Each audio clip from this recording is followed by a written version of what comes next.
Here at ReadyLift, we struggle with that age-old question, does size matter? And the answer is, we don't know. So we decided to make something for everybody.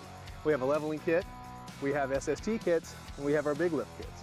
Now in the case of the new body 19 GM trucks and the half tons, we have a leveling kit, a 4-inch SST kit, a new 6-inch kit,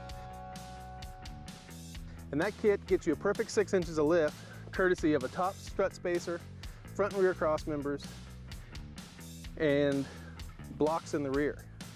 Now what you see here is our 8-inch kit. The 8-inch kit has a little more engineering to get that extra 2 inches. So we include a bottom strut extension, a preload spacer, as well as upper control arms that feature our TCT bushings and heavy duty ball joints. Now with both kits, the 6 and 8, you're going to get our new cast knuckles. These knuckles are designed to provide minimal track width increase and offer a smooth ride similar to factory turning radiuses. Now, what you're seeing here is our 8-inch kit. And we got the coveted 37-inch tire on a GM half ton with minimal trimming, even on this wheel, which was a 22 by 10 -18.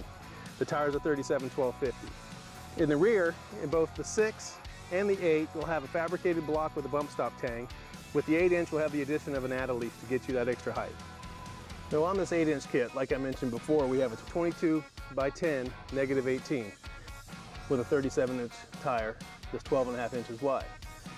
To avoid any kind of rubbing issues, we did remove the bottom spoiler, the factory OE spoiler, to create more clearance in the front, and did some minor felt trimming inside that wheel well, and we did some trimming in the bottom back here on the inside of the rear wheel well. Now, depending on what offset you use, what tire size you ultimately go with, this trimming may or may not be necessary. But if you want to get that aggressive look, be prepared to snip a little.